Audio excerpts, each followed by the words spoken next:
évangéliste Matou Samuel auti obala eningisi eningisi bato balobo bakoko loba bamsu abeza 5e mariage or eza 4e moi so abali on aza 4e femme mais bato msu o 5e 5e taza 4e et beti bato mabaku nayebi te ana droit obala te po ya kokai kobala te to bamakambo ekomelaka ye ndenga perda basi na yo bakenda pe à leurs âmes na yebi to kokoloba ni mpona sujet wana ya papa Matou Samuel naloba na vérité mo article oyo banzambe te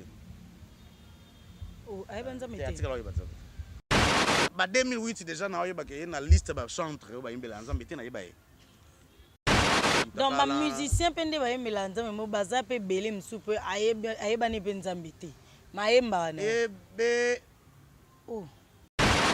na biso tant tozali na monde mulini tobiki tondo kutana nao te mais kuna na monde mulini na biso tozali tondo tongo bandalo bakena 2025 Moïse Mbiya okoya.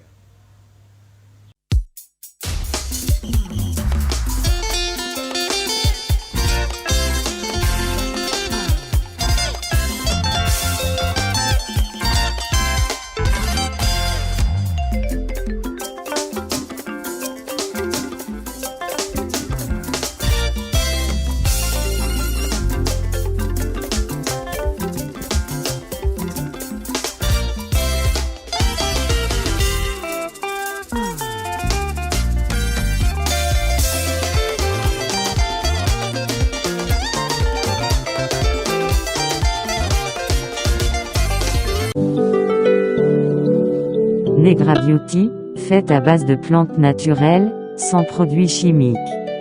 Le savon Splina, un savon naturel, qui vous aide à éliminer tous vos problèmes de peau. À savoir, eczéma, tampons, taches, vergetures corporelles, éruptions. Negra Beauté met à votre disposition 3 cas pour les hommes et arrange votre vie de couple. Puissance incroyable. Negra Beauty met à votre disposition un produit détox, très efficace contre les maladies internes telles que le diabète, réduit le taux de cholestérol et surtout nettoie votre système sanguin. Negra Beauty vous offre sa gamme de thé et autres produits minceurs bio, qui vous permet de casser votre ventre et votre poids afin de retrouver une santé normale. Negra Beauty a la solution pour tous vos problèmes intérieurs et extérieurs.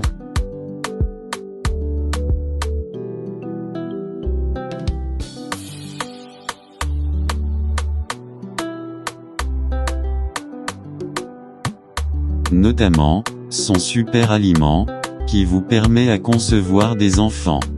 Grâce à son produit bio de l'année, Cocolage. Un produit bio, 100% naturel pour les mamans. Contactez Negra Beauty sur le 0049 15 21 30 38 627. Negra Beauty. Leader. Negra Beauty. Negra Beauty, t'es la meilleure.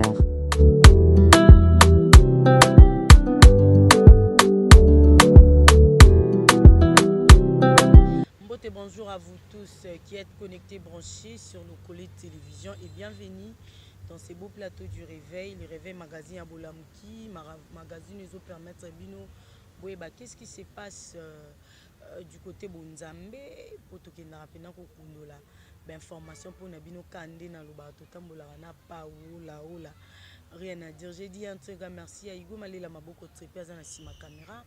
Merci beaucoup à toi, merci également à Maldini Mayanga ya ba Maldini na montage qui toko et un très grand merci à toute l'équipe Locole TV Europe dans lobby on est ensemble, il n'y a pas à modifier, il n'y a même pas à discuter et un très grand merci na sponsor na biso to lobby Amani International agence de fret ya malam penza ya Bonzambe to lobby kuna tinda bakoli tinda nyoso ozanango et koma en tout cas avec toute sécurité. Et un très grand merci aussi na Negra Beauty ya ba Negra to lubikuna ba produit malam pende zali, c'est-à-dire du côté teinture aux tata bana aux ba mafuta opakola te benga ba numéro est affiché na publicité ya Negra Beauty ozala jamais dessus maladie nyonso ba autre temps kuna ba ki seza kuna ya makasi penza okozwa lobiko benga Negra Beauty okozala jamais déçu. Et un truc, merci à celui que j'appelle Moto Yambo,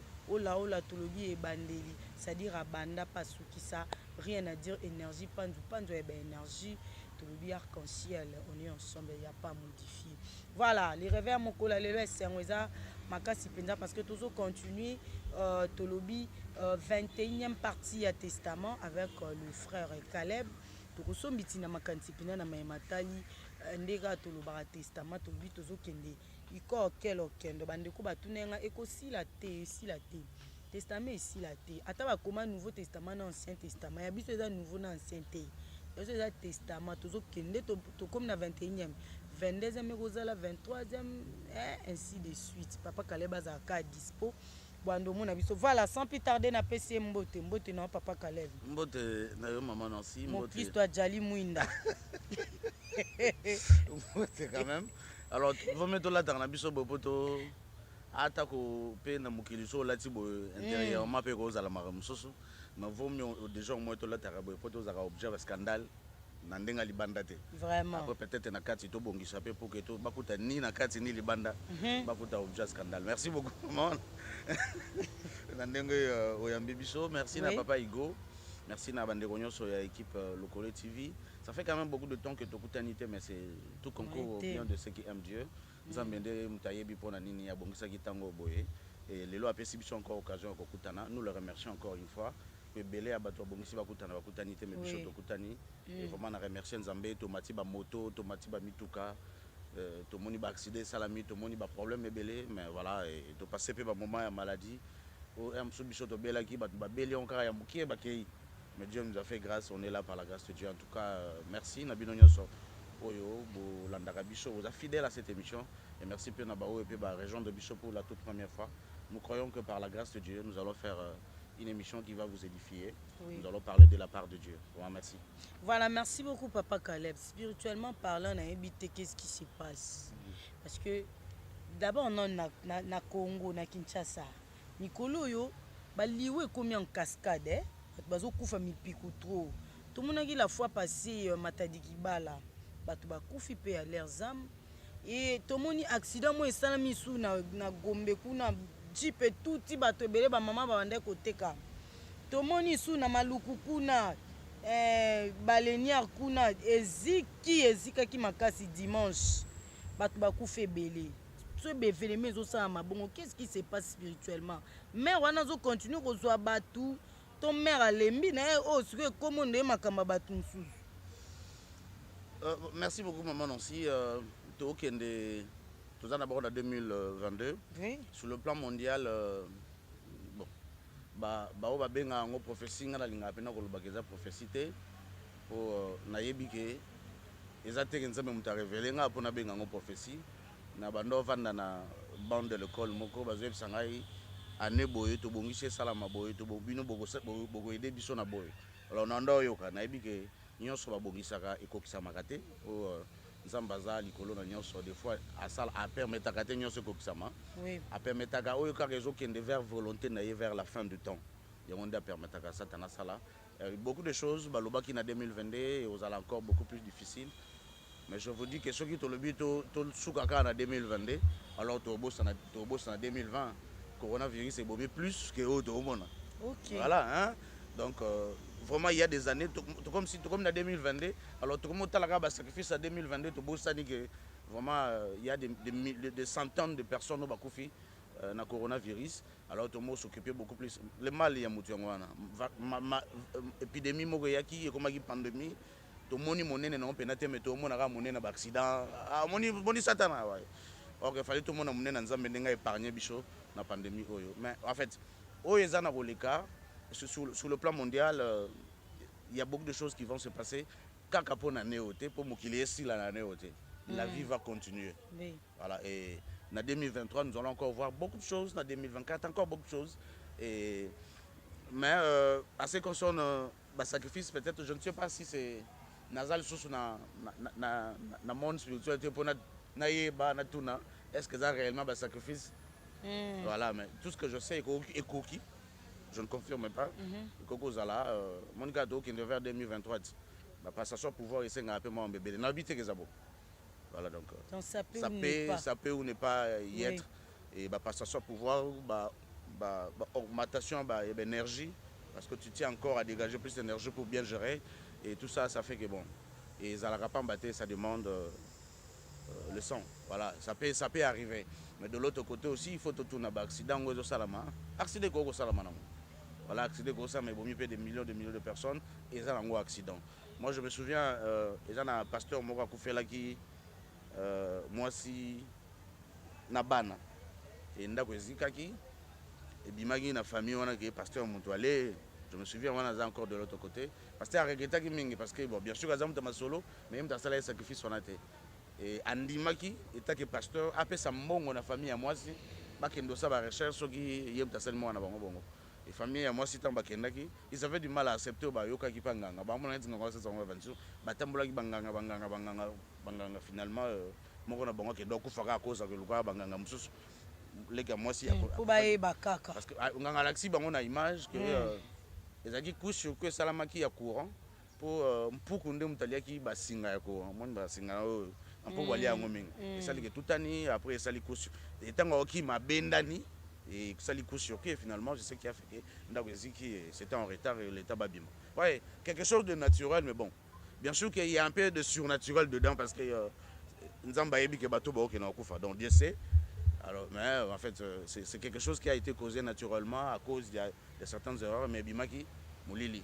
Mon nimbo kana biso to mona tout dans le noir, malgré aussi que tout est dans le noir. Voilà. Bon. Quand on a quelque chose de naturel, le lot de guerre entre Russie et Ukraine, les pasteurs, les prophètes, les bimi, na makambo. Eh, basa nzamba solo ba monani, ba loba déjà que guerre ekozala, bato basa nzambo ba confirmer ba ministère prophétique na bonga à travers événement ozo salima kuna. Ba pasteur msu ba lobi ono guerre wana esuka kuna te yati na Congo. Pasteur Moussouba Lobi ote eza fin du monde omoni antichrist azali na monde yango moni guerre wana bandi bongo batu Moussouba nyonso ba na poto pena tuka ba banda okanga bisaka bazonga parce eza ko inquiéter pe bato bazali banda mboka guerre entre Russie na Ukraine papa Caleb yebisa biso na o basa nzambe ba kolobaka na ba TVA eza fin du monde yo za moi dire te na makambo eza fin du monde. Merci beaucoup, Maman Nassi, pour la moutuna nayo. Je remercie le Seigneur pour la yango. Nous devons avoir plusieurs Siméons. Oh, bah, koye, bah, causer là. Pe koye, bah, tango nini, moi, en Nzamba, oya. Pe, bah, remarquer réellement que oya, y a moi, en Nzamba. Et puis, bah, présenter en haut, dans le temple, que vraiment ça, c'est Jésus. Ceux qui n'attendent Jésus, Siméon, il doit avoir plusieurs Siméon, il doit avoir plusieurs Jean-Baptiste. Nayoka ginyo somana. Bon, na kondana kapena bato baloba ngote. Na kondana na bana na nzambe te po organisation mo de salama avant que Dieu na mokili pour que aussi bien ba conséquences évangile pour que tout tika toujours ba bébé spirituel nde balobaka. Nga on a lingo loba eza prophétie te. Na loba ipe na 2022 na 2021 na kwa po loba nzamba ola kisanga na 2022 année wana to vivre moment moko passe na ndalo bango que to vivre moment passe c'est moi qui disais na ndalo ba teke za prophétie parce que na yebi que nous allons passer aussi des moments extrêmement difficiles peut-être ceux qui ko bando ko énumérer moko je sais que ça va être trop difficile ça na we ko salama na open nzamba permettre de salama mais ça na bongisi beaucoup de choses mais na linko yebisa bana nzambo ba olanda biso faute peneza ya binote faute eza ba sali na nzambe bato baza censé de nous donner la nourriture au temps convenable par contre baza censé des serviteurs fidèles prudents voilà on peut jamais être prudent sans être sage en tout cas ces serviteurs là qui sont prudents et sages intelligents fidèles à Dieu et ba yebi ke na moment oyo bana nzambe esenga balia biloko boye parce que ceux qui et ça na bateau il faut bailler banini eleka puis il faut bailler ba position il faut bazwa eza bana nzambe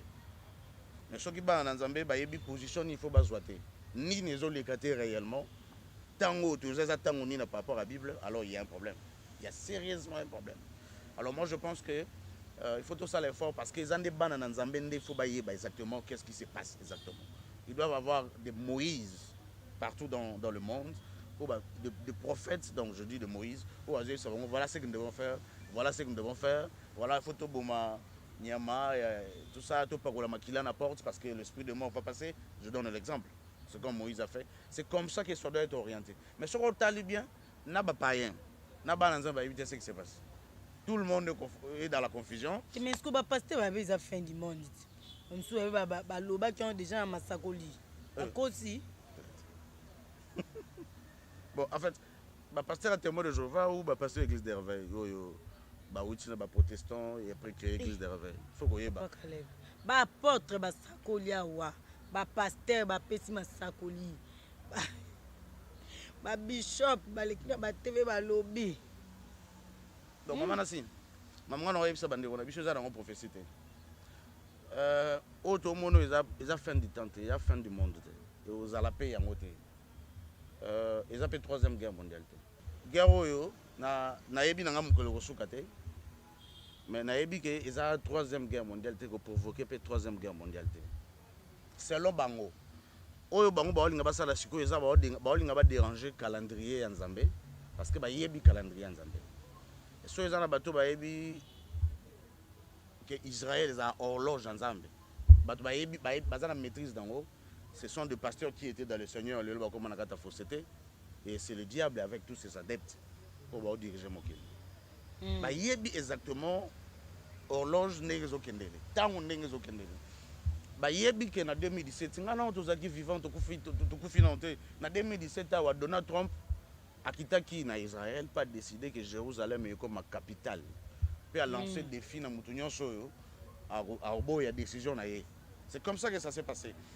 Prophétiquement message on a, je pense que les soi-disant prophètes sur baolo ba les à fin du temps. Je pense que message on a ba yebi que et l'Obama pe kokisami.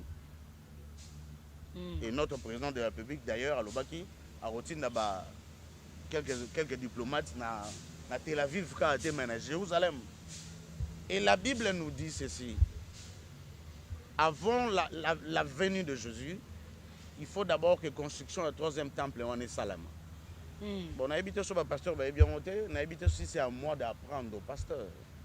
Je ne pense pas. Surtout aux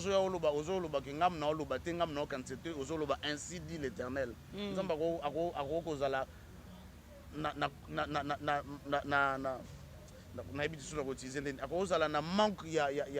y a respect, il y a parole.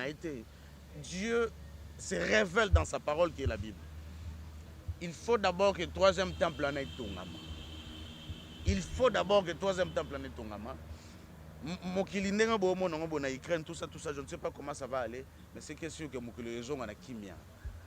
Le diable a ce dernier temps ndenga zo sala zo utiliser bateau yaye azo linga changer un peu calendrier wana mais ba changer le calendrier en embêté.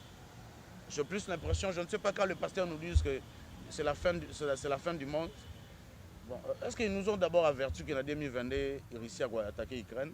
J'espère qu'il y en a des hommes de Dieu. Ils ont la prophétie, ils ont juste. Ce sont des chercheurs, hein, la plupart des hommes de Dieu aujourd'hui. Ils font des recherches et tout ça et ils viennent nous dire comme ils ont prophétie, malheur à nous. Ils ont des recherches, et ouais, ils sont là dans de Google, dans des livres et tout ça, ils font des recherches. Et ils nous viennent nous dire qu'ils ont prophétie, les mal c'est ça. Non. Moi je vous dis, Nayoko Lango nulle part, mais c'est que je vous dis. Non, c'est qu'on nous dit, c'est que je vous dis, il faut empêcher que le 3e temple en ait Tongama. Mais pour le 3e temple en ait Tongama, RDC Gozoa, Kimia, et RDC qui influence l'Afrique mobimba na Kimia. Malobana il faut que ça. Ça t'as demandé au Loba, on peut pas loukaner ba osala ki malobani ko kusapati. Banda au Lobango. OK. Que RD en fait, je ne sais pas quand des fois, c'est que ça a soi-disant serviteur de Dieu. Il faut d'abord que RDC, 3e temple en Tongama, et 3e temple en Tongama, na Bible. 3e temple en Tongama, or, argent, on a modèle à Salomon, tout ce que vous avez minéré, on a RDC. Sous couvert, il ya États-Unis mboko ekozwa kimia et Afrique pe ekozwa vol moko boye oyo bango baosala wana eza baolinga bachanger système économique mondial oyo guerre oyo ezosalama oyo baolinga bakotisa 3e guerre mondiale te bakomi na après te yo ça c'est 3e bomona te même bango moko baposition baozwa même bango baleader ya monde baza na après te 65 ans de paix en Europe baza na après te yo abunda 3e guerre mondiale mais ça va arriver et ils ont peu contre volonté na bango mais ça va arriver mais tous encore on attend. Vous imaginez aujourd'hui 3e guerre mondiale? Alors 3e temple année de Ramadan. C'est la fin, non? Parce que 3e guerre mondiale. Et avant 3e guerre mondiale, il faut d'abord que tout le monde n'a pas l'enlèvement. Alors avant l'enlèvement, la construction de cette 3e temple doit se construire en Israël et en Jérusalem. La RDC et aux Tamoro, il y a Kimia. En tout cas, on a un prophète. On a bien ainsi dit l'Éternel. Mais nayebi ke ko sala mandenge wana. Nayebi ke mokonza mboka na biso comprendre ki na baki na mission moko to sala wa. Que bamboka nyonso imata bazaka na oracle moko bo spirituel.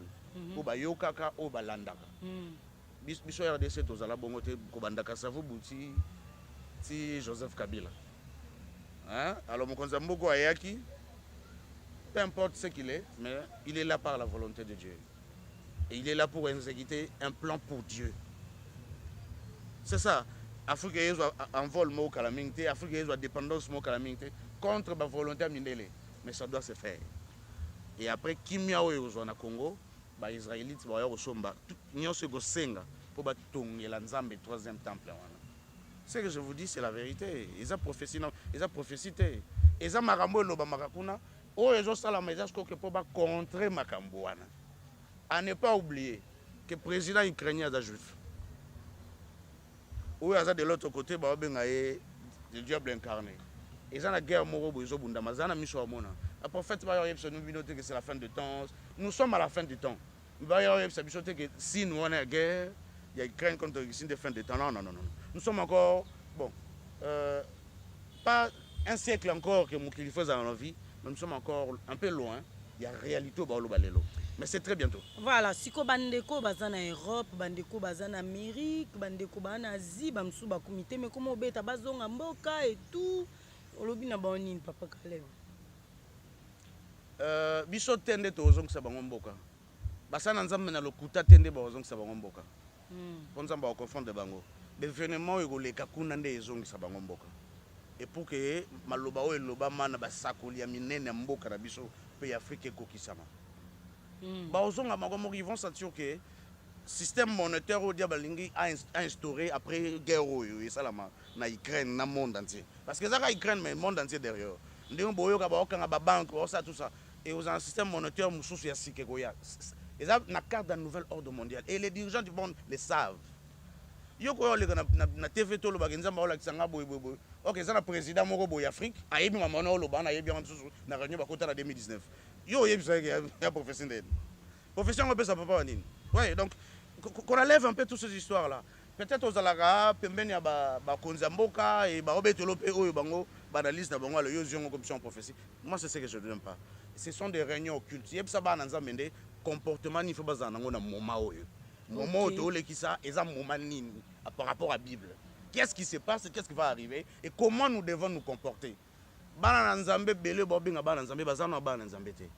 avez encore le temps d'aller récupérer. C'est le temps. Au lieu de venir dire des choses. Bon, en fait, c'est bizarre. Est-ce que nous sommes prêts pour entrer au royaume des cieux? Nous, est-ce que nous sommes encore prêts d'y entrer si Jésus venait aujourd'hui? Mais il y a encore beaucoup de choses qui doivent arriver avant que Jésus puisse venir sur la terre. Comment dire, l'équipe Apocalypse chapitre 1, l'équipe 2, tu 16. Parce que au Baolobeza chapitre 16, il faut bien lire au chapitre 16. Comment dire, tu la guerre à Armageddon avant que l'équipe chapitre 15. Malheur à nous. En fait, moi je le dis et je le sais que ça bangoté, ça créé que pour que banozong. Système économique africain, le système mondial, l'Afrique souffre. Hein? L'Afrique va prendre de souffle. On a évité comment le monde est bandolo. Et les Africains vont commencer à revenir dans leur pays. Ils vont commencer à construire leur pays. Tout le but est que les Africains il y aura des gens. des allers-retours serait beaucoup plus facile qu'aujourd'hui. Parce que Mokili, vraiment, je commence de plus en plus village planétaire. Et il y aura tout ça. Nous aurons vivre beaucoup de choses. Hein? Donc, tout le banana, la troisième guerre mondiale, tout le banana, temps de la santé. Soka lobby, soka nzamba lobby na zonga. Mais au zonga, t'es pas mon sang nzamba moi lobby, c'est la fin du monde. Bon, fin du monde, on a Congo. La fin du monde, on le fin du monde. On le fin Europe, on le fin Asie, on le fin Ukraine, on le fin du monde. Je regarde ça comme Bible lobby malheur même dans moi ça c'est mis. Malheur au écoute à une langue. Je suis écouté le l'avion mais ça va être encore compliqué. Donc en fait nakamora dans na yoka masola bon na e mutu mo ape mutazo que ça mène. Oh non. Ola. En tout cas bando bolimbisa nga ndi na seki ba mtu ba aseka mwende nini. Na seki pour faire du monde onde ça marana poto. Bon, ah ouais, donc c'est grande paradis. N'importe quoi. Et avant la fin du monde, il faut d'abord l'enlèvement. Nous avons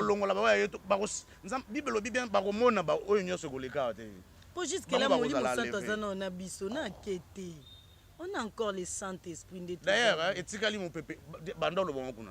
Na loba on a émission na maman. Etikali génération nzamba ko tombo, baza déjà. Etikali mon pépé souka ya évangile. Après évangile au bonga. Non, non, blog wanyo ça tana yebi ngom. Ah, yemo ka loba on a ba réunion na yebo yo zo loba, o loba le contraire. La Bible nous dit que le diable il fit précipiter sur la terre. Et à Kitina Kanda parce qu'il sait excusez-moi, je me suis un peu déconcentré dans mon Sima. Donc, sachant qu'il a peu de temps, donc le diable sait le temps, et il sait maîtriser le temps. Il y a n'importe quoi sur beaucoup de choses. Non. La fin du monde. Avant la fin du monde, le Bible a dit tant que le temple on est ici. Alors là, c'est et tu y habites au Salama, mais au Salama. Pour ton dimagité, il y a cela 40 ans, il y a cela 60 ans, que les président Moga au risque de Jérusalem est comme la capitale d'Israël. Et comment en 2017? C'est déjà la Bible, c'est l'accomplissement de la parole. Et c'est une construction à temple. Et je tiens à vous le dire, que construction à temple, oh, nyon, tout ça, la reine de Sarepta qui n'est pas la Salomon. Voilà, il a même tout ce qui est l'or et tout ça, même qui ont mais qui n'a Salomon encore avec plus de l'or. Et bien, le cette fois-ci, c'est la République démocratique du Congo. À cette époque-là, la grande Éthiopie, la République démocratique du Congo. Tout le minéraux va aller là-bas pour que nous avons la RDC, nous avons minéraux, nous avons la monnaie. Ils ont été pour la France, New York. C'est aussi pour la construction de ce troisième temple-là. Et nous allons avoir la paix. Bosco Kimiango. Bon, habité bon, en fait. Bosco m'a droit. Ils ont un livre, moi, qui fin du monde et au Banda, en Europe.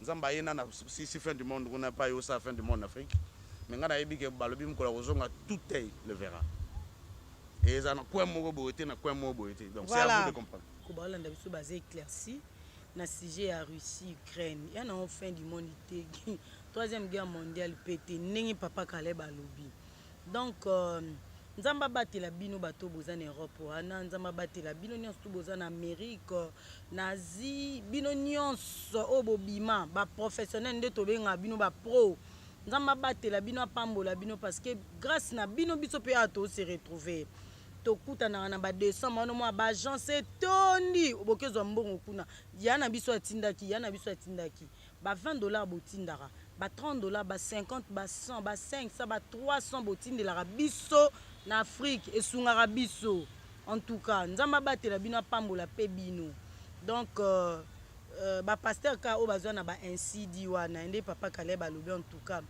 na ebite wonga kota na anda nganga témoin na za pe pasteur témoin na lo so na bi pe bo mona ka alobi ka bon to continuer mission papa kale voilà papa ma évangéliste Matou Samuel Aucho bala eningisi eningisi bat balobo bakokolo baba msu abeza 5e mariage or eza 4e moi so abali on a za 4e femme mais batu msu o 5e 55e taza 4e et beti batu mabaku na ebite ana droit bala te po ya kokai ko bala te to ba makambo ekomelaka ye ndenga perda basi na yo bakenda pe à leurs âmes na ebite ko koloba ni pona sujet wana ya papa Matou Samuel azara la base nango bakosela ke makambu nayebi te ye le rôle évangéliste, c'est pour ça comme pasteur.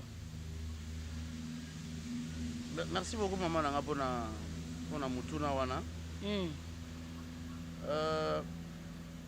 Na parcours na ngai na boyebi le passé na ngai maman aussi bato baolanda ngai na retirer moi no exemple muke dans le passé pour na illustrer bino. Par exemple oyo eza servant à comprendre beaucoup de choses. Mutako okufela mwasi. Mutako okufela mwasi ya mibale, ya liboso, ya mibale, ya misato, ya minei, mutako okufela na ye. Mais Bible lobi na biso ke moto te akabola o nzamba sangisi. Na linga ande na yeba po na izwa version nante. Est-ce que l'évangéliste, le pasteur, le berger, celui qui est une maison bâtie sur une montagne, et bon banarate ndakwa. Papa na biso matu Samuel aza une maison bâtie sur la montagne. Mutu nyonso fa mona yango. Yango e amoko peso ke Hollande biso ayoka mutema pas cité comme tout le monde parle de lui parce que c'est une maison bâtie sur une montagne. Oui. Tout le monde fait mon ndakwa. Et surtout dans le ndakwa il y a plein de lumière entre guillemets. Donc est-ce que déjà et si ayebisa banana nzambe, qu'est-ce qui se passe dans ndenge mambo nyonso le kara? Je crois que doit ayebisa banana nzambe sur sa vie privée. Alors il faut ayeba que o bat baolo balelo c'est sa vie privée. Nini nzambe sa loba na ye, je pense que ça mitungi sama ça tuna nzambe pona nini boye. D'ailleurs yemba nzembo moko boye na mituni nzambe. Je crois qu'ils avaient pour Nayemoko d'abord. Voilà, je pense. Et Nation Nzambe n'a pas ses réponses. Alors, les amis aussi, peut-être au Yéb du automate, mais Nanzembo Moko Boyeb Sabicho, pour Nayebi, la plupart, moi, Badumsou Bazala, Nakata Monde, Nabinongwana, les gens Batou Bazala, Ayebindenge Bandaka, Ayebinandenge Soka. Nayebi Boyebi Bon. Balobaro n'a pas bon clairement que Naebindenge Bandela, Naebindenge Yesokere. Alors, bango va maîtriser la citation. Naebite ceux qui osent maîtriser la citation ou osent maîtriser. Alors, ceux qui osent maîtriser la citation, c'est la meilleure des solutions, les alliés. D'abord, je pense que ceux qui sont autour de Nzambé et que Nzamba paie sa autorisation cette fois-ci, au bas la peau encadrée, bana, ceux qui 10, ceux qui 8 aux Arabes. J'espère aussi que vous avez un pasteur Bankadakayo. Babonde la Nzambé balobi que c'est bon. Parce que ceux qui ont sali encore une fois sans Nzambé, Satan c'est un accusateur. Assez peu la Arabi sauté. Même si aux sali la yé, même si aux sali la été. Assez peu la Arabi sauté. Alors il a livré au sous.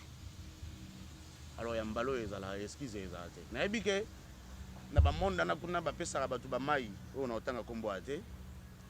Mais nayebi ke bakomba ba mai wana ba mususu na ba monde mikie na tango na ndenga ba grand na monde mikie ezaka nanu na oka pe mission mo zemba yo mbona kinanu nanu yano webinzo bona nase voilà ezaka mama yimoko boye epesaka lupemba epesaka mibali epesaka beauté elongola pe soni donc mona muto osa moi ba bêtise mais il s'en fout de ça ou elle s'en fout de ça. Ouais.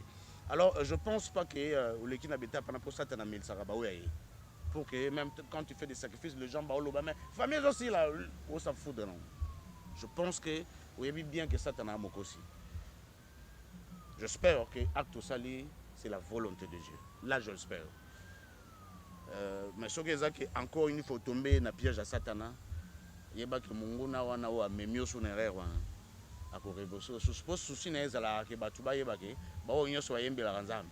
Na ba te ya kanzambe bazala ya pour batuba ba nzambe. Ozala libako wana te s'il vous plaît. Et n'a pas sur chance na libana na yo. J'espère que vous avez commencé avec le Seigneur et battant yo ndenge sale polémique vous êtes dans le Seigneur. Et nzambe ndako pesa yo elonga. C'est très important. Na ebezana batu na Bible Marie de Magdala zalaki ndumba makota na hébreu parmi ba héros ba héroïne ya Bible ou parmi ba héros ya Bible. Alors il y a malamu ekozala que tout ce qu'on peut dire de vous mais ce que ça yango te c'est bien. Mais si ce qui est bongo, alors moi je pense que au lieu qu'il va mettre spirituel, il va ranger ma gamme. Sinon, en tout cas, il y a un papa, mon pasteur, surtout que c'est. Et ça va être de trop. J'espère que c'est la volonté de Dieu Ndobali. Nous avons tapé sur moi, je suis là. Nous avons surpris que le choix est volonté en Zambie. Soit des non volonté en Zambie, je ne sais pas. Mais cette fois-ci, au moins, c'est la 4e fois. Alors, rare 4 fois. C'est comme une bêtise. Alors, vous êtes guidé et conduit par le Saint-Esprit. Je pense que vous êtes en train vraiment de maîtriser ce que vous êtes en train de faire parce que le Saint-Esprit est au contrôle de tout. Là, j'espère. Voilà, merci beaucoup. La fois passée, tu as dit que sextep, il y a musicien qui mbaka. Oh boy. Et bimi, oh mabo kilo na lobby. Oh boy, oh boy. Qu'est-ce qui se passe dans la vie de couple et de musiciens chrétiens? Qu'est-ce qui se passe? Ozana liloba loba na makambo ucho lulekela mama na biso ayembaka wa. Ezakana moyebi moko mwasi akufa. Ayebisaka baninga na yeke soki bolingi bo bima. Ekomi tango yo. Il faut que tangaka bakomba ba maître to ba maîtresse au bosalelaka. C'est comme une recommandation.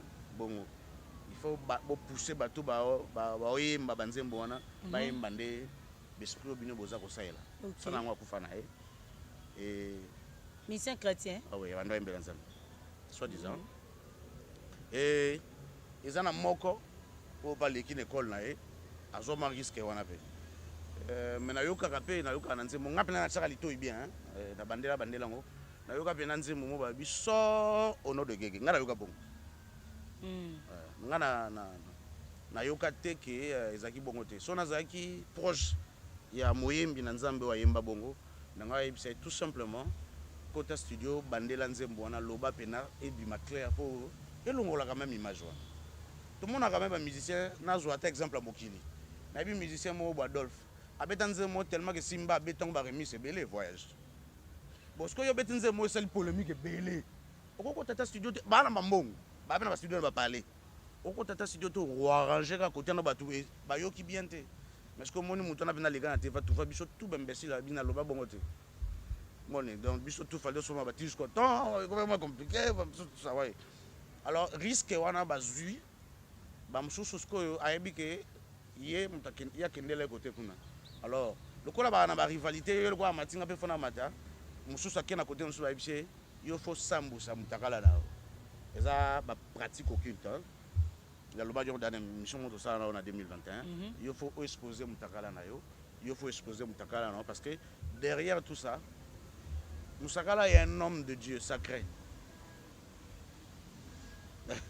Voilà donc, ouais. Et ça permet beaucoup de choses. Et il y a des déesses, il y a des démons pour récupérer cette opération parce qu'ils ont la volonté na bango planifier pour eux. Maintenant, bah yebi mutunyo sazota la yango.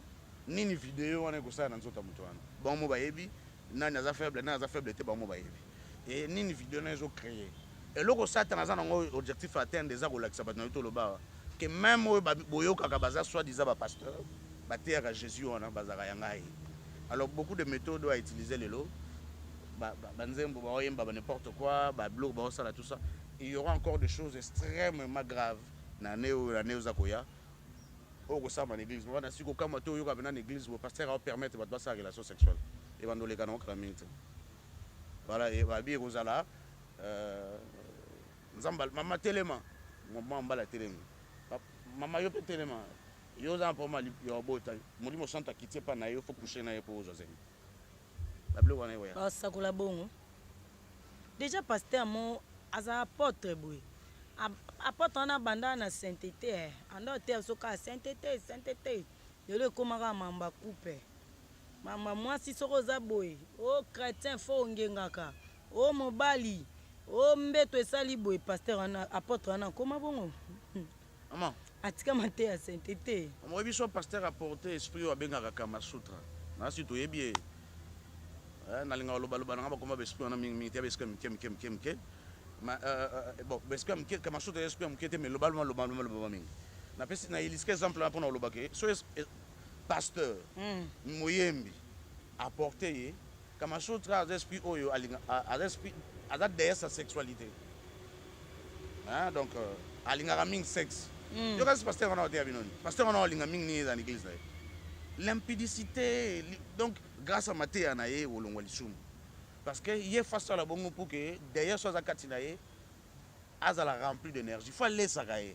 pour laisser ça sacrifice mettre et ça ma beo bat bazo sala ba démon et ça adoration mo bimba tout ça la pas satan faut te ba que tant que na ba tshenzembu to yemba to bina to sepe ça kanzo to te et ça adoration to pe ça ba démon faut to yeba kango et ça adoration mo bimba à ce moment là ndenge l'église bazo ko adorer ndenge yongo yokaka l'église baloba kobinaka wapi ezaka elinga oloba mo mingi mais na ibito biso to sukaka au moins muta sukisi awa mais pas awa na kenda bina quelque part donc to pesa adoration na satana na balolenge belé alors esprit wana soko zakati na ye ce n'est que normal yo moni ba passer belé lelo et belé bazazaza na ye parce que beaucoup de pasteurs bakenda luka pe ba musiciens yo ozali kolo mangasi ko tsanga masolo beaucoup. Alors, tant à côté de son temps à porter esprit, c'est compliqué. C'est compliqué. Surtout le pasteur on a le bar en 2021. Le pasteur Obado Charaba, Mzela, nous l'avons atteint. Tout ça. Génération à Bango Bado Charaba Lumumba, ouais, Baza Penama Boyotro. Baza na interprétation, si le péché abonde, la grâce surabonde. Voilà, Baza na moi le que ça n'a rien à voir avec l'interprétation d'Enge.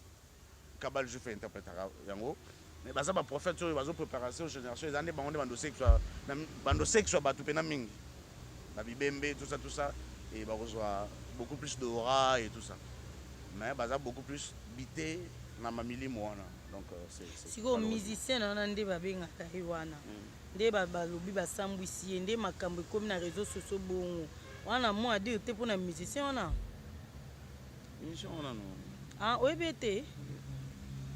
Ah, Papa Caleb. yango baloba ko Papa Caleb so tuni mambele kan internet ayeba. Maman nasi na lobango pena sincèrement na tala na za connecter internet mais na za mourir ya technologie personnellement. So na hotel internet soit tu na télécharger na tshena nga mate ya pasteur Jacques Vernon na Hollanda. Na mona ka mate ya lelo.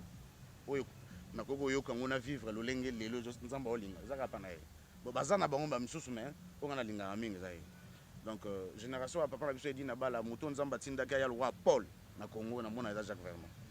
Soki ba papa na biso edi na bala za ba Pierre au nom de Jésus marche. Parce que moto yaki na enseignement na mona eza Jacques Vernon. En tout cas là to yoga ba de l'autre côté pe na zaka sûr que za yango. Na yoga mingi je préfère na télécharger ye mais gana ngesi la na Hollanda yo. Ke ba blog wana belé mama na. Voilà, tenant le comme musicien non parce que c'est une femme. Ah ok, je vois. Il fallait voir le babon. Ah ok. Bon le problème c'est quoi na comprendre. Baza chose un problème mon bal na yo na. Mais d'abord na lo bana vérité mon article wa ibanzambe te. Oh, ibanzambe te. Article wa ibanzambe. So ibanzambe lo ba yam suna be kodim. Mo ba be kodim ba 8 ans ba 9 ans ayamba ki Jésus ya voilà. Ma mettre tant jusqu'au à un moment article a tout ka bunga nzambe kala donc c'est que non. Bo banze mo nyonso yembela. Yeah. Banze mo nyonso yembana. Maman. Nami to soto loba nini? Tito loba. Azana mgonga kitoko. Asepela yembela nzambe. Kwa yebiga zana mamu na ye osala nzembo ani simba. Ou soit lokola yembaka awayemba l'église. Producteur mo pa goya l'église. Ndimi mo ba goya l'église abi ngana soutenir yo. Voilà, pour yemba pas qui côté studio c'est bon. Mon logo pour ça succès tellement pour ça voilà donc article kala pena en fait ba 2008 déjà na oyeba ke na liste ba chantre ba imbela nzambe te na yeba ye. Voilà en tout cas toi bolim sanga je dis la vérité et na koka moitié so logo bon ekomi. Ayeba nzambe te. Et ya mingi ko koma lisusu donc ngana yebi ga scandale te ezate ke lo mo ekomelie place ça lo ba poani ça to lo salinga beauté. Il y a planning au sala parce que parmi les divorcés, il y aura plus de divorcés. Il y a prophétie Donc ekopesa susu mo elo mo epesa susu ma valeur mo voilà et oyo nyonso pas profiter pas moni. Donc ma musicien pende ba yembela nzambe mo baza pe belé msu pe ayeba ne pe nzambe te mayemba na ebe oh mususu bayeba nzambe bakenda de l'autre côté ebele bayeba ebele nde bayebi nzambe te ebele niti nani komoni banda na lettre nini esuka na chiffre nini toko tata ba chiffre na bakombo yango chiffre nini banda na chiffre nini banayebi mise moko moni eza bani na lettre J voilà abika atikala oyeba nzambe te akota nde na monde nzambe voilà ayeba nzambe kutu te ayete ayebi nzambe na ndenge ayembelaka ye ayebi ke fo tya komba Jésus na texte c'est tout mais que ayeba nzambe bo ndenge asalelaka ye ki abondelaka nzambe akotaka ba retraite po album nane ezwa succès non mama mana eza na bato mosusu bokokende ye mpe retraite bokena pasteur na bino to bokena moyembi na bino bokoti mpe retraite ayintia menu bake mpe na lie mwa retraite bokoti bobondeli mpe na ye obimi me ye ayebi ke wana eza noka mwa mascara nzambe mpe akofrape ete mpo abondela ye bona bamiso oyo bakoma bango bana pe baza pe mpona obani na pe baa pe bayebi nzambe te me bayembaka okombo wana nde mpe ezo nazotuna bape kaka tolobaka bachiffre tolongwe balettre bon mpe yango nde soki nazomaîtrise mpena te me mama na sino alobaka ke oyo nga nayebi bolimbisaka na ntanga yango bafutinga te nayebi bango te eza na frère moko nayebi ye kotanga kombo te te naotanga kombo ne mpo naotanga nango na ndenge mabe te ok kombo ne Fiston Mbui ayembelaka nzambe so botuni ye bolakisi ye meme elongi oyo ayebango azalaki dans le seigneur nayebi te so abebi mikolo oyo temaki satana ndo abundise mingi nazwaki apela pasteur moko na événement moko toorganizaki aya oyemba na événement wana apres tobeteli baku tofuta ye te apres soki afundi biso basambusa ye nasengi ye pardon esika azali osala yango bofuta ye mpe te tokananaki so oyembi do mpe so $200 bobeta ye afunda mwana batuko akenda babenga te tala kamera ko oyebisa ye akenda babenga te akenda na ye voilà bazalaka mibale moko akende de l'autre côté ya tikalaki bon azwaka bituba ebele apeda soki mwasi tout ça donc vraiment satana dérangeaka ye mingi e balobaki il faut vraiment to briser ye po aya kotoyo nazwaki apela pasteur moko pasteur yango ayebaki na pasteur mosusu donc ezalaki mwa clique mo bapasteur babi oyo kotiana toyebi eleka utilisele biso ye bon c'était ça en tout cas nasengi ye pardon asengi gros mobimba pardon alingaka ye mingi nayebi te so ti sikoyo azaka da sonia mpo mwa kala nayoka mpe lisoni kala mais en tout cas nayebi ke na temps wana nzembo nde nayoka yango mingi na ndako mpo nayebi ke nzembo oyo kuna na baloge bandolo banzembo oyo moto asalaki ni sacrifice humain ni principe ni nini mpo nzembo esala succès non bando déranger satan nzembo Fiston Mbui toyebi yango te batalaki nga pamba ye nzoka yawe azalaki ye wana te wana frère Prince Mbui donc Fiston Mbui mosusu Prince Mbui frère Prince Mbui voilà ye wana nde na oloba en tout cas merci beaucoup donc ye wana nzoka yawe azalaki nanga bamona ayemba nayebi te so akenda ekuta balini na nzoto oyo ye en tout cas c'était ça na jouaka rôle wana je m'excuse vraiment papa nayebi ke ofundanga te mpo nango mais en tout cas toutes mes excuses en tout cas sincèrement baloba repentir c'est réparer vraiment dans oluka moyen na so obengi ngai ya tobengi bana so yebisa numéro na ngai yango na ndo futaka 200 na na benga ina na numéro ni na bengi ka lelo c'est fona joindre numéro na bengi ka lelo yo bengela ngai nanu après frère Prince Mbui voilà en tout cas na pesi merci nzembo na en tout cas ça va voilà bazaka de mais de wana msusu wana bandolo baki c'est facile à jouer d'habitude ça fait bazouer et bandolo le plus difficile les a oyo bazouara eti en tout cas tinga na bima kuna bazouka eti na évite après voilà donc autre retenir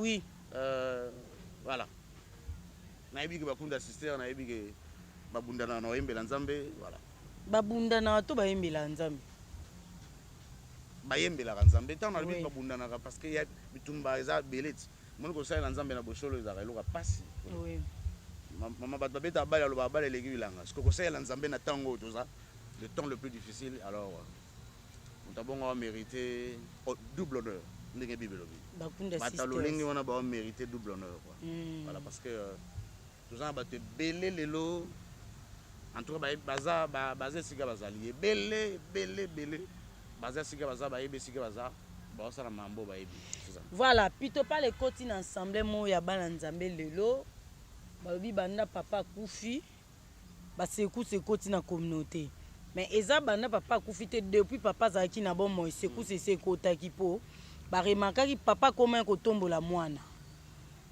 ale ntango papa akufi baremarke mwana akomi donc kosala oyo ye alingi sekuse ekoti na ensemble wana oko koloba ni mpona yango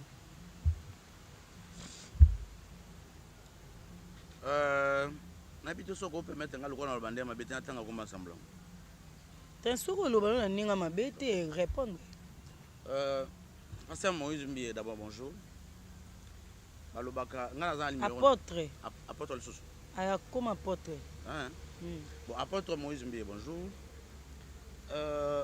balobaka ke soki ozwi moninga na ona problème etaki mwana nzambe luka ye nga nayebi daki mpona komona se trina ezalaka pasi il faut yo oluki kana balia barépétition mambo ebele donc nayebi daki komona mpe eza pasi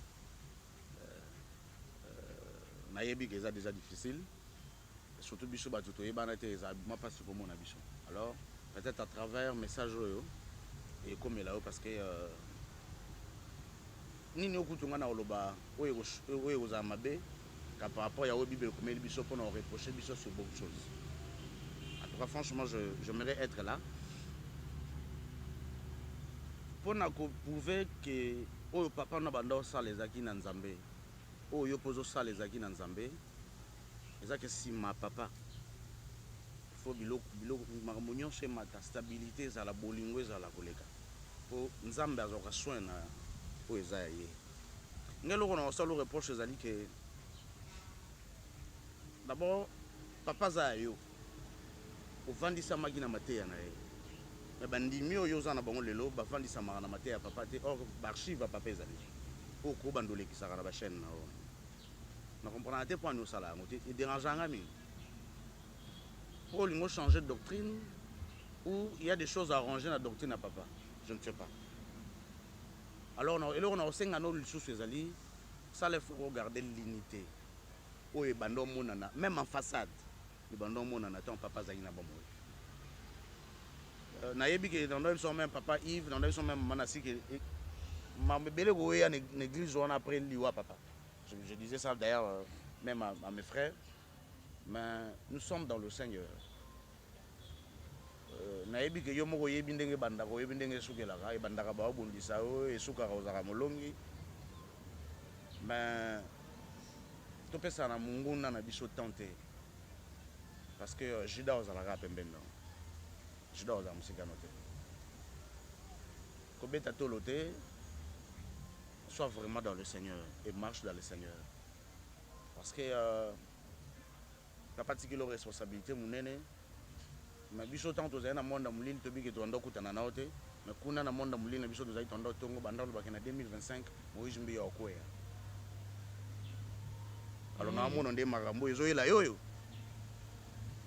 ekomema mabe wana bato baza pe na mission bando esa bango ke tieti ba 2025 bato baza na mission wana nde wa kamera yo na profiter koyebisa yango ke kuna bando sa yelo likita bandolo ba yeti 2025 alors etikali 3 ans eza moke eza pe belé o maîtriser nyonso te moto maîtriser lo nyonso eza molimo sanzo la qui sabatu que vraiment vous êtes un enfant de Dieu au banda qui n'enseignement ya papa beaucoup la papa azate alors la qui sabatu que c'est vraiment papa oui manze momo obi influence moi Seigneur naza le roi yo na loba le roi yo alors zala bongo batu pe ba mona papa katina c'est très important o kutu batika na la borne kuna zaka mwana ya Jacques Vernoté mais maté ya Jacques Vernoté le karaye na ebele na semaine toza na posa pe toyebi ke na 12 heures ezalaki na radio Sentinelle so papa oleka tout le monde est là. Mais le lot ça devient un peu compliqué. S'il vous plaît, essayez un peu d'arranger et tika molimo santo conduire yo kotika batute. Kolanda ba papa ozomona ote ba oloba soit disant grand. Parce que on a six ans motute toi ba congolais. Nous sommes des noirs. Nous sommes des africains. C'est très compliqué.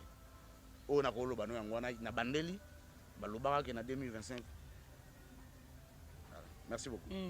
Voilà, merci beaucoup. Tozara en actualité, hein? Non, tokoti kuna. Est-ce que tokota na sija makambanga? Mikolo ba bibana basi ba komi ko bimana ba mbwa.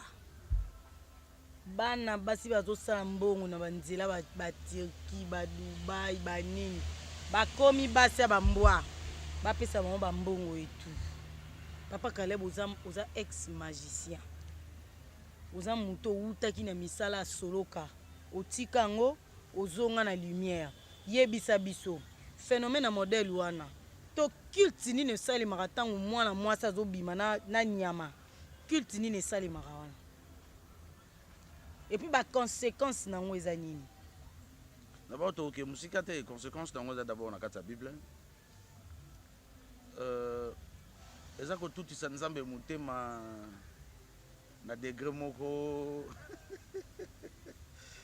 d'ailleurs Dieu c'est pas moi c'est lui-même, le Seigneur Jésus-Christ, nda lobby yango na mukanda na Lévitique. C'est pas moi. Autant même pas conséquence na yango na kata Bible. Et moi j'aimerais juste ajouter quelque chose de très important. Babiloko ebandi le lote. Et s'il appelle le lote. Tozo kende na tango ba pasteur ba lobi fin du monde pona mambeleka. OK. Mambo ezoya. Batu ba monde fin du batu ba bando bela ba bitenzambe foya. Na batu ba bela nzamba ya te. Tout le monde encore beaucoup plus de choses. Alors moi si oyo sur le plan spirituel a witiko bimana nyama. A witiko sise, to a witiko ça rapport na nyama.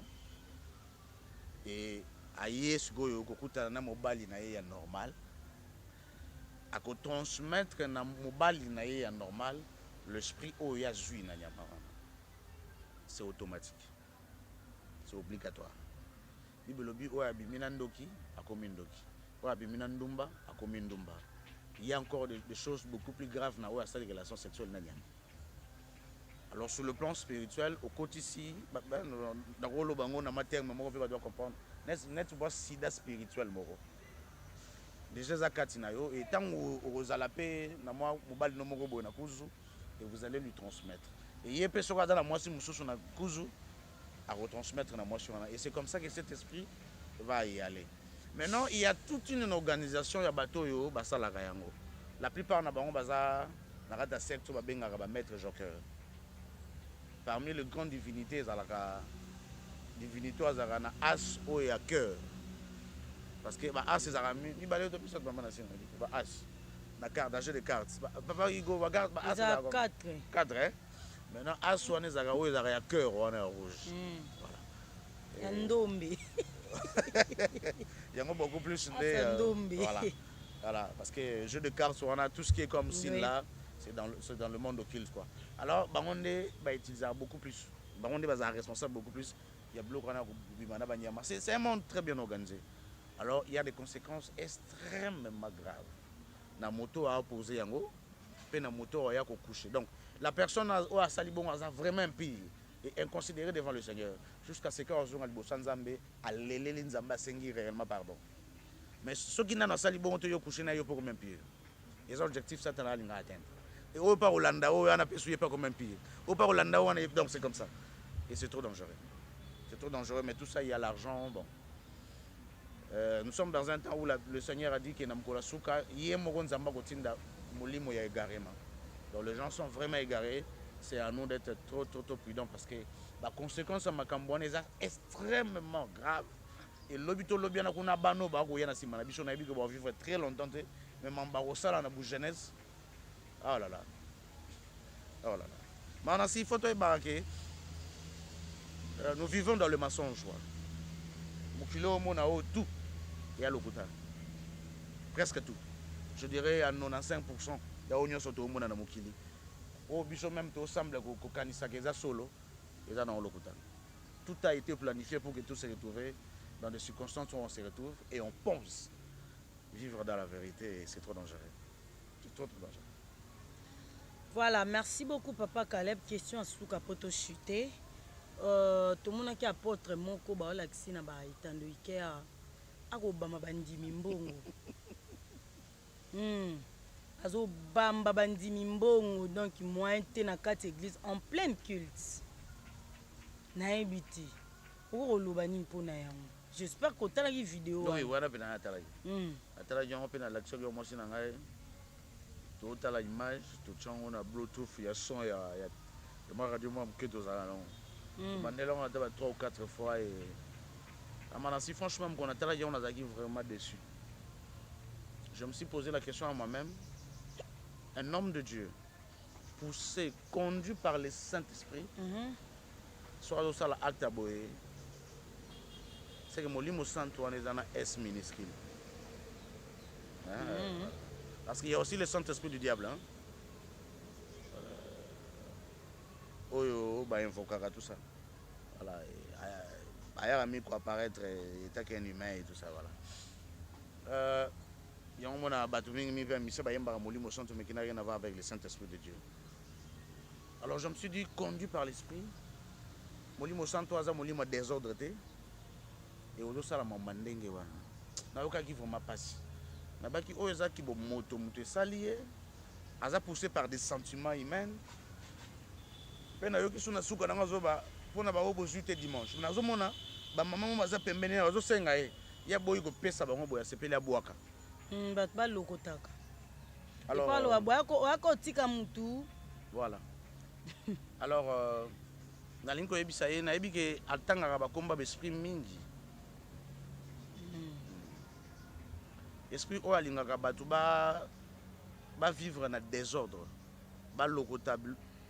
Donc mongo na bango ezalaka neti il faut batu bango moko ba mériter ko vivre sûr na bango te. Mais il faut ba vivre tout ça. Alors moi je pense que le pasteur on irait na yoka kaya tangaka esprit moko boya bengaka ekachaka. Na su gazana ite pondenge na landaka e na mona na expliquer bien mais na si pas beau sanité que esprit wana atinda rapé muta vivre ndenge wana ko pesa batumbo na maboko boye te faut boire. Il y a plusieurs esprits même na ba djine bela ba musulmans baza bongo tout ça, les musulmans en savent aussi ma benga ngo sakada na islam. Alors j'espère que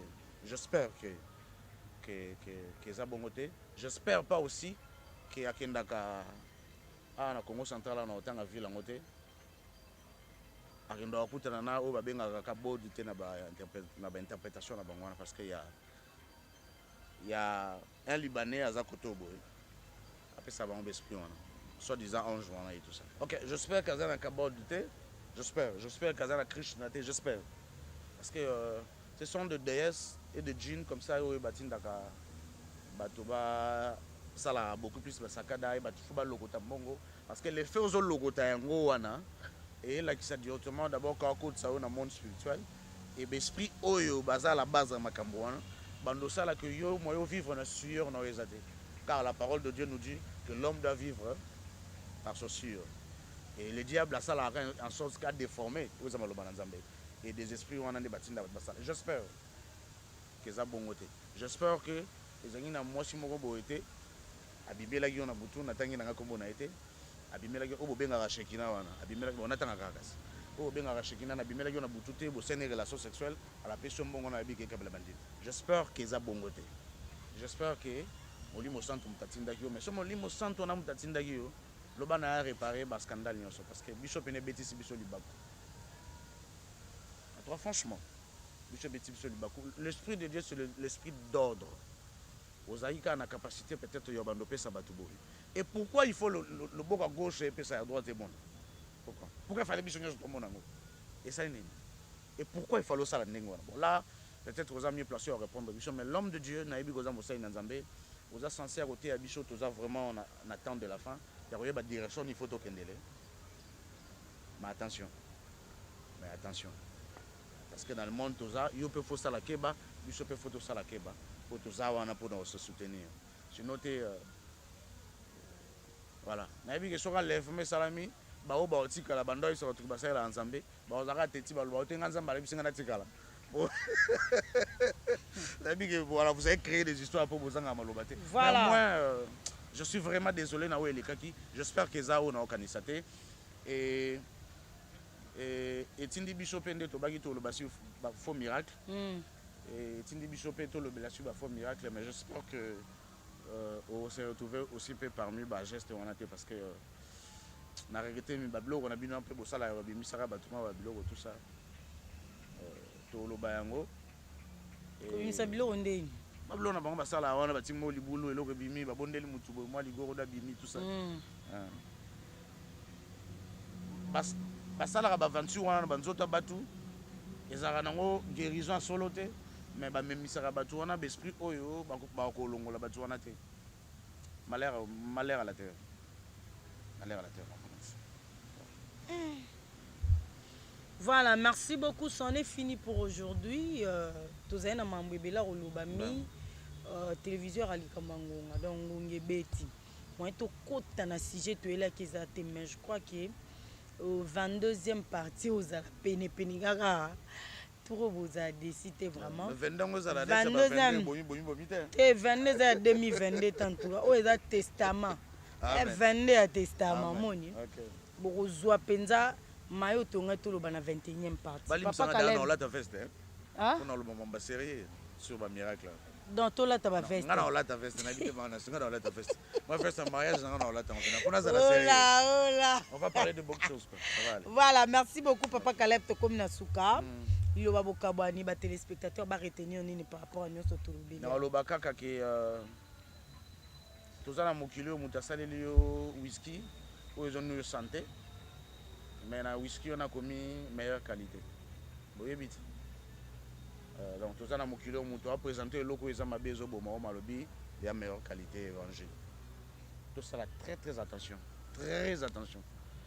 On y a surtout ozo na bassin nzambe za message comme ma biso na perdition. Nous allons beaucoup regretter. Voilà pourquoi on va la juger double fois parce qu'ils vont amener beaucoup d'enfants de Dieu dans le mal. Et na yebisi bino pe ke to lobela sur ba miracle na yebi ko zo miracle na yebi ke ba imposer loboko na yebi ke ba sambela po amwa na wabika na yebi ko zaka na mbaso ke pa pasteur moi traiter mais to so lango nzamba pambola bino. Voilà, merci beaucoup nzamba pambola bino liloba na liloba Papa Caleb nde to Chelinton na maito bela kilelo kina ko pesa mbote na bato alinga bazombote e umela o mabota na bino Papa Caleb pesa mbote. Merci beaucoup. Na pesi mbote na baoyo baluka vraiment baza très important pour na biso. Na pesi mbote na papa Jonathan, na pesi mbote na papa Paul, na pesi mbote na maman Valentine, maman Bibiche, maman Eugénie, maman Naselwa. Ozang Sagarete na pesi mbote na famille na Mobimba et na pesi mbote na Eric Kunibanga mon petit frère. Mbote na papa Yves et mbote na bande nyonso walinga biso pasteur Claude Momba na pesi mbote. Na papa Martin, voilà la fille Voilà, merci beaucoup na bambota Papa Caleb na bandeli sous na bambota Papa Caleb ndeto Chelinton na maitolobe lelo ya malamu tozo ya mabeto boaka so nkolo sumasia azongi lelo te tokuta na miko ya botika la connecté branché na Lokole TV vous a jamais déçu mais ba j'aime bo aimer émission bo partager boko ba ko s'abonner ozota les miso s'abonner bo s'abonner hein bata mukili baza na ba 1 million d'abonnés bongo biso ba chrétien baza libana mboka 1 million bokoki te Yesu on s'abonner bandeko bo s'abonner na Lokole TV nzamba pambola o eza sita mama malamu ozo mama malamu awa nzamba pambola bino nyonso bo s'abona ba abonner na biso nyonso nzamba pambola bino Nzama Pambola pe yo muto uti ko s'abonner siko. Merci beaucoup Nzama Pambolo. Aimez émission, partagez et ko ça très mote. Na lela bino ya trop. Bye. Negra-Beauty, fait à base de plantes naturelles, sans produits chimiques. Le savon Splina, un savon naturel, qui vous aide à éliminer tous vos problèmes de peau. À savoir, eczéma, tampons, taches, vergetures corporelles, éruptions. Negra Beauté met à votre disposition 3 cas pour les hommes et arrange votre vie de couple. Puissance incroyable. Negra Beauty met à votre disposition un produit détox, très efficace contre les maladies internes telles que le diabète, réduit le taux de cholestérol et surtout nettoie votre système sanguin. Negra Beauty vous offre sa gamme de thé et autres produits minceurs bio, qui vous permet de casser votre ventre et votre poids afin de retrouver une santé normale. Negra Beauty a la solution pour tous vos problèmes intérieurs et extérieurs.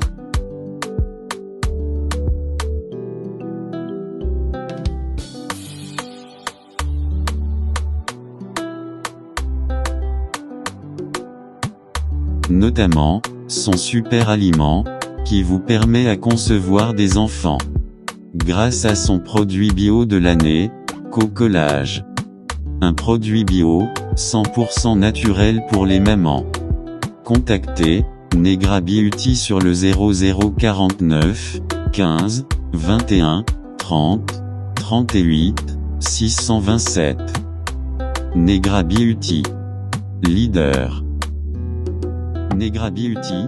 Negra Beauty, t'es la meilleure.